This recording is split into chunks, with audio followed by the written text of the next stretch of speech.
Olá, boa noite, bem-vindo a mais uma partilha da palavra. Bom, no vídeo de hoje eu vou falar do capítulo 10 do Evangelho de São João, e para isso que é o discurso do bom pastor. Para isso eu vou dividi-lo em duas partes. A primeira, a relação do pastor com a ovelha. Bom, para a gente introduzir ao vídeo, a palavra, é necessário a gente primeiro se situar onde Jesus está. Jesus está saindo de Jerusalém.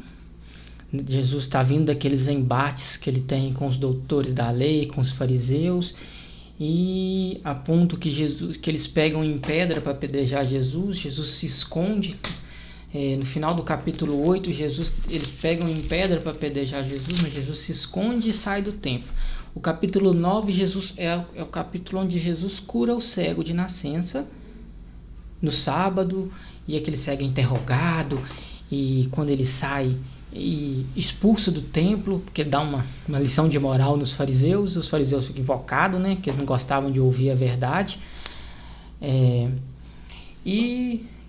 Depois Jesus o converte, termina a obra, começa com a cura, mas dá sequência depois com a cura do que aquele homem precisava, que era salvação. E enquanto Jesus está conversando com aqueles homens, alguns fariseus estão ali perto, escutam, e ali eles entendem que Jesus está o chamando de cego. Aí que Jesus vai dizer: não, se vocês fossem cegos, não teriam pecado, mas como dizem que enxergam, o pecado de vocês permanece. Então Jesus vai propor essa parábola, que é a parábola do bom pastor, no capítulo 10.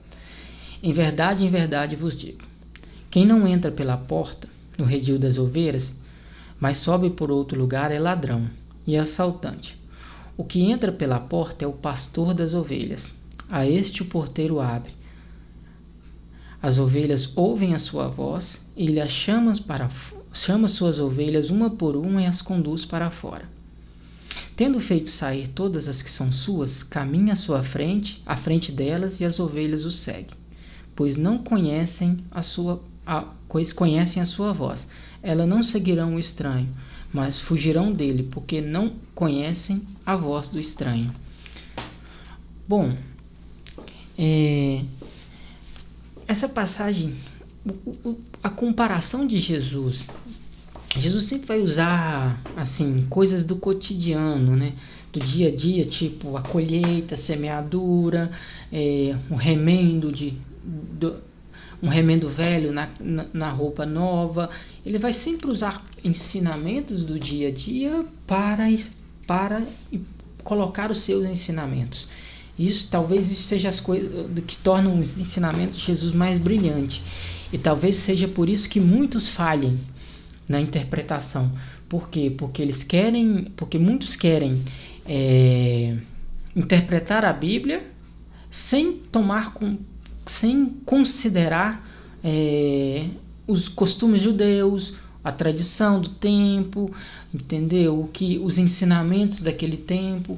Então muitos não conseguem chegar a absorver o máximo do Evangelho porque desconsideram isso. E muitas das vezes pegam versículos a esmo para usar, e muitas das vezes não alcançam o verdadeiro objetivo do Evangelho, o verdadeiro ensinamento do Evangelho, o cerne do Evangelho.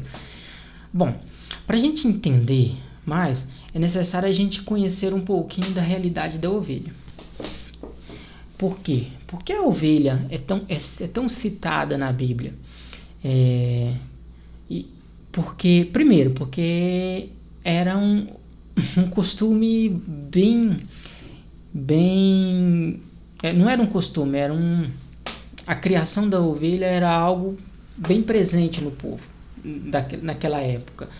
Segundo, porque os profetas em sua maioria eram pastores, e Jesus se identifica como o pastor. Mais à frente a gente vai falar um pouquinho do bom pastor. A gente vai ver no Antigo Testamento dá a chave para a gente entender o discurso de Jesus com os fariseus neste texto. Bom, mas primeiro a gente tem que falar da realidade das ovelhas. Por quê? O que é uma ovelha, né? E por que a ovelha é tão dependente do pastor assim? Bom, primeiramente, a ovelha é um animal dócil, ela não tem garras, não tem dentes fortes, não tem veneno, ela não tem nenhum outro tipo de defesa. Ela é ingênua, ela é obediente e ingênua, porque a ovelha ela pode ver um precipício à frente e mesmo assim continuar caminhando nele até rolar nele e cair. Em Istambul, no jornal de Istambul em 2005, eles noticiaram um fato curioso que traduz bem isso. Que 1.500 ovelhas rolaram no precipício acompanhando uma primeira ovelha foi caminhando em direção ao precipício e ela caiu, e as outras 1.500 caíram atrás enquanto os pastores estavam tomando café, e 1.500 ovelhas morreram de uma vez. Ela não tem um bom faro e são suscetíveis, então ela não tem um bom faro e ela come tudo também. Ela não sabe discernir uma erva venenosa de uma erva boa para comer. Por isso o pastor ele tem que sempre estar vigilante as ovelhas para que ela não coma uma erva venenosa, entendeu? Ela também ela não tem, o fato dela não ter um bom faro também contribui para que ela, se ela afastar um pouquinho do pastor, ela entra em desespero. Então ela pode se desesperar se ela não sentir o cheiro do pastor e não escutar a sua voz. Ela pode entrar em desespero e sair correndo e fugir e se perder do aprisco. Bom, são animais medrosos, né? Ela é praticamente o único animal, ou talvez um dos únicos animais que não sabe se defender de nenhum predador, nem luta pela própria vida. Então, se um predador atacar uma ovelha, ele vai matá-la, entendeu? Por isso, o pastor a protege com o seu cajado. Aquele cajado que tem uma forma de um ponto de interrogação. Aquele ponto de interrogação ele é muito útil para o pastor. Por quê? Bom, aquele cajado, primeiro, ele é uma defesa, né, contra os animais, porque o pastor ele enfrenta, não é só aquela realidade bonitinha, né, do pastor com a ovelha no colo, o pastor no meio das ovelhas. Naquela época, principalmente, a gente vai ver na história de Davi, que Davi enfrentou um leão para defender as ovelhas, enfrentou um urso para defender as ovelhas. Aquele cajado é uma proteção. O Salmo 23 vai dizer: o seu cajado me confortam. A sua vara e o seu cajado me confortam. Por quê? Porque aquele cajado ele serve para proteção, aquele cajado ele serve para tirar as ovelhas, aquela forma de interrogação, ele serve para tirar as ovelhas que se entrelaçam nos espinhos, eles servem para puxar a ovelha que está se perdendo, para ela não mudar de direção. Às vezes as ovelhas estão brigando, ele serve para ir lá e pegar ela pelo pescoço e separar as ovelhas. Então o cajado ele é multiuso. As ovelhas elas viviam num clima seco, né, naquela época, infestado de mosca. E as moscas as incomodavam bastante. E deixava elas inquietas, assustadas. Pra você ver, qualquer coisa assustava as ovelhas. E elas assustavam as demais, provocando uma confusão e às vezes provocando a debandada. Então o pastor ele sempre estava atento. E as moscas também, elas, se as ovelhas se ferissem na cabeça, o que acontecia? As moscas punham os ovos na cabeça dela e aqueles óvulos viravam larva, e aquelas larvas levavam a ovelha à loucura. Ela ficava totalmente doida, entendeu? Então, o que os pastores faziam? Eles passavam óleo na cabeça da ovelha. Por isso que o Salmo 23 vai dizer: unge a minha cabeça com óleo e o meu cálice transborda. Então, é uma alusão a esse momento que o pastor ele vai ungir a cabeça da ovelha com óleo para que as moscas não... as feridas, né, com óleo, para que as moscas não infectem, não coloquem as larvas ali. Bom, a ovelha... O pastor ele carrega, né? Também tem a realidade do pastor que carrega a ovelha ferida. E a ovelha, quando ela se perde, o pastor vai fazer... Ele vai a primeira vez, busca a ovelha, traz ela de volta, põe ela no aprisco. Na segunda vez ele vai, busca a ovelha e vai pôr... Se ele perder de novo, ele vai pôr um sininho nela. Se ela se perder na terceira vez... O pastor vai pegar a ovelha e vai fazer um processo que é muito doloroso para a ovelha e difícil para ele também, porque ele vai romper os tendões da ovelha. Por quê? Porque a ovelha não vai poder andar. E ali ele vai se obrigar a carregar a ovelha por 3 meses. A gente vê muitas imagens de Jesus como bom pastor com a ovelha no ombro. Então é também uma alusão a isso. É a ovelha que se perdeu, que está ferida, que o pastor traz ela no ombro, e é esse processo. Por quê? Porque ali, quando o pastor carrega a ovelha, o suor do pastor vai se misturar ao suor da ovelha, o cheiro do pastor vai se misturar ao cheiro da ovelha, e vai criar intimidade. Quando passou o mês, o pastor vai colocar aquela ovelha no chão, e aquela ovelha nunca mais vai sair de perto dele. Por quê? Porque ele gerou uma intimidade com a ovelha e ela não vai se perder mais. Bom, a ovelha também, né? A realidade hoje é bem diferente, né? Mas ainda acontece em algumas cidades da Europa. Mas naquela época, a maioria dos pastores de ovelhas tinham rebanhos pequenos, entendeu? Aqui a gente entra direto para a gente entender. Esse dado serve para a gente entender essa parte do texto. Por quê? O que acontece? Quando os pastores, os ricos, eles têm o seu... O que é um aprisco, né? Porque aqui está dizendo, em verdade, a quem não entra pelo redil da ovelha, mas sobe pelo outro lugar, é ladrão e assaltante. Quem entra pela porta é o pastor das ovelhas. Bom, aqui na Bíblia está dizendo... Nessa tradução está dizendo redil.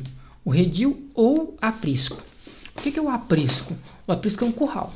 Um curral, porque a ovelha ela não vai ficar no pasto a noite inteira.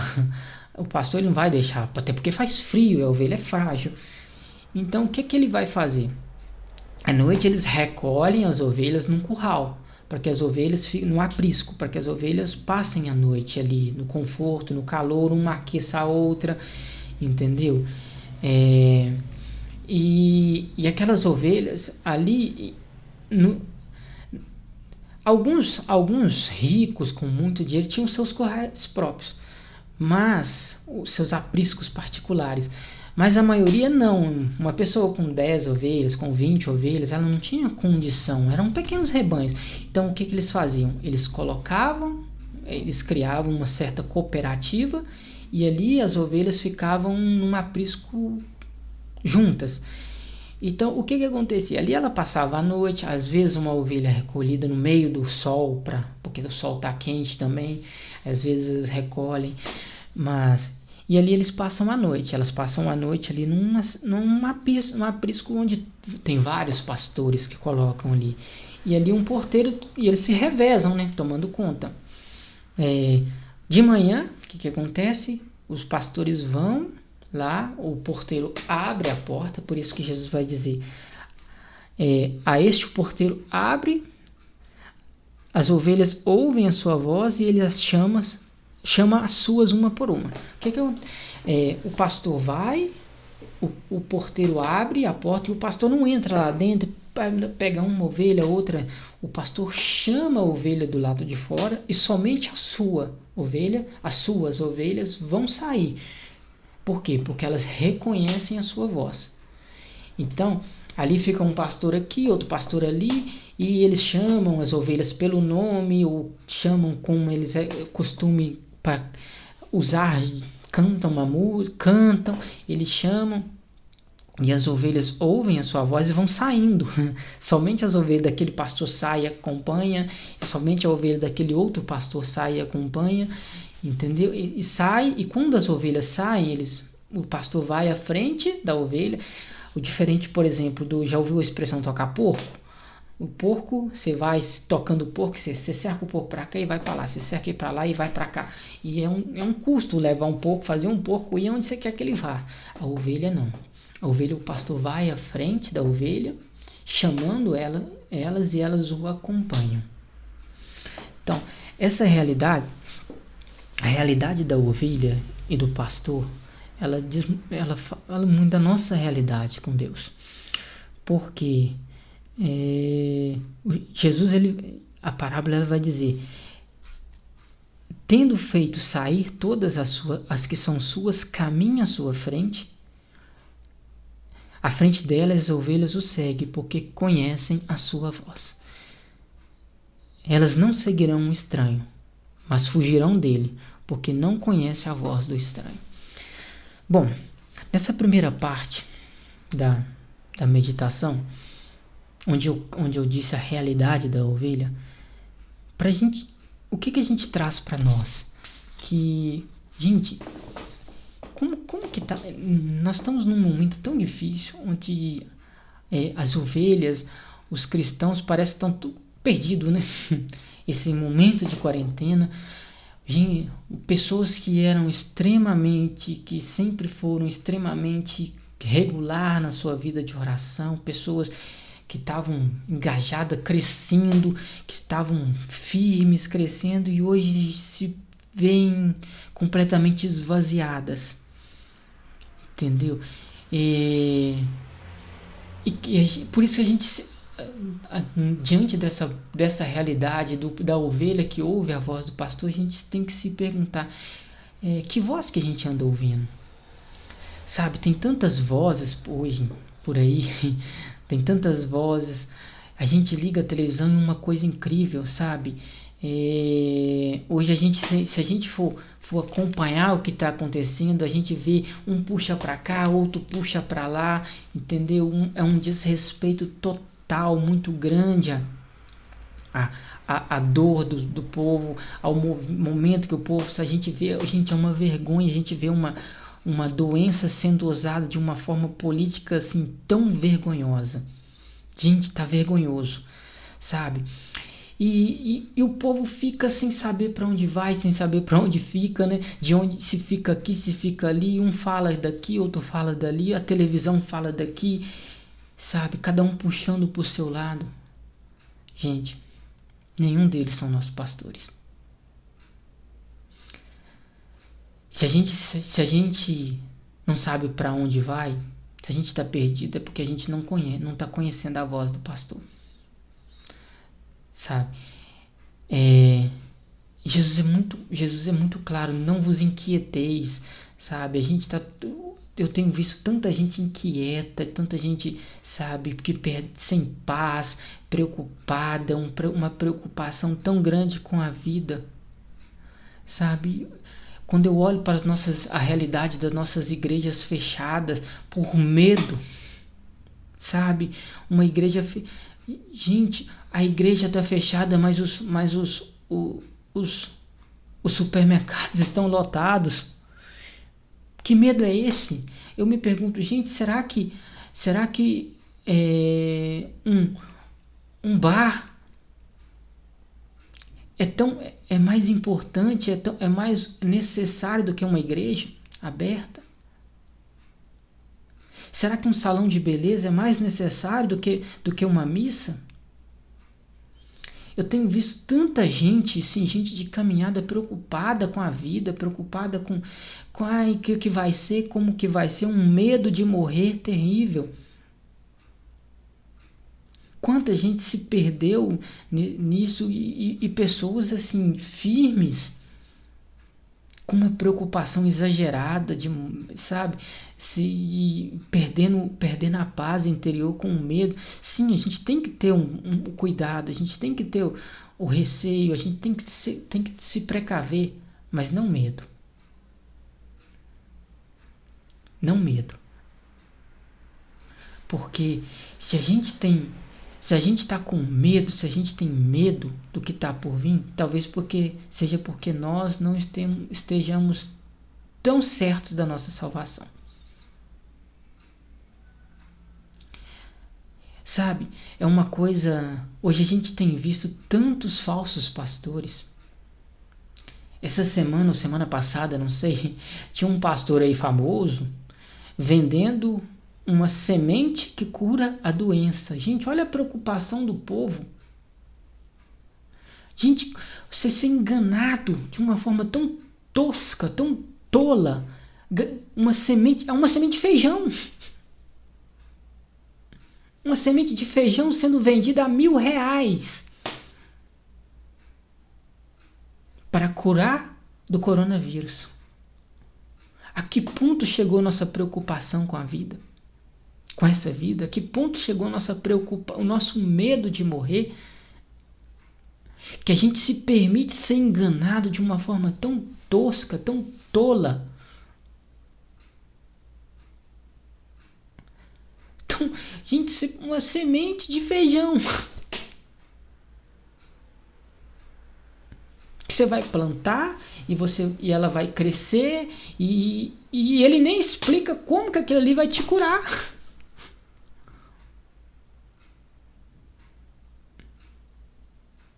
Quanta gente cega. Quanta gente que não conhece a verdadeira voz do pastor. Sabe por quê? Porque não tem preguiça de ler, tem preguiça de meditar, tem preguiça de ler bons livros, de buscar conhecimentos. Gente, os padres da igreja estão aí e a gente tem preguiça de ler, tem preguiça. Às vezes fala que não tenho tempo, mas tem tempo para tanta coisa. Tanta gente assim, em debates políticos, perdendo tempo, perdendo quando deveria estar ocupando da salvação, mas estão preocupados em defender uma corrente política daqui, uma corrente ideológica dali. Sim, a gente não pode fechar os olhos, sim, a realidade, a gente tem que à luz do Evangelho, à luz de Cristo, é necessário que a gente conheça para a gente não ser enganado, para a gente conhecer as realidades que a gente está vivendo. Mas quanta gente que está extremamente preocupada com as realidades políticas e não se preocupa com as realidades espirituais.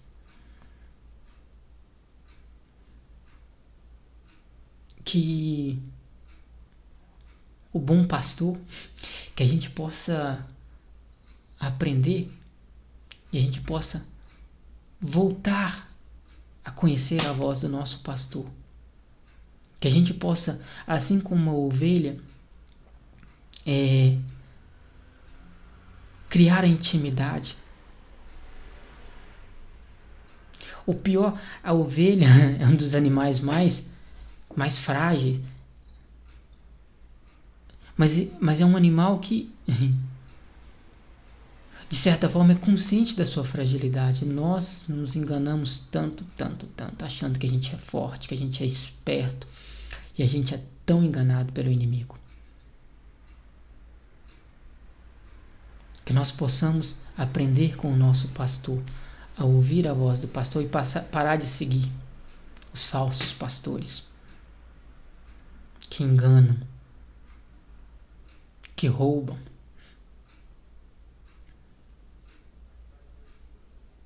que maltratam, que pilham as ovelhas. Quanta gente falsa, quantos falsos pastores.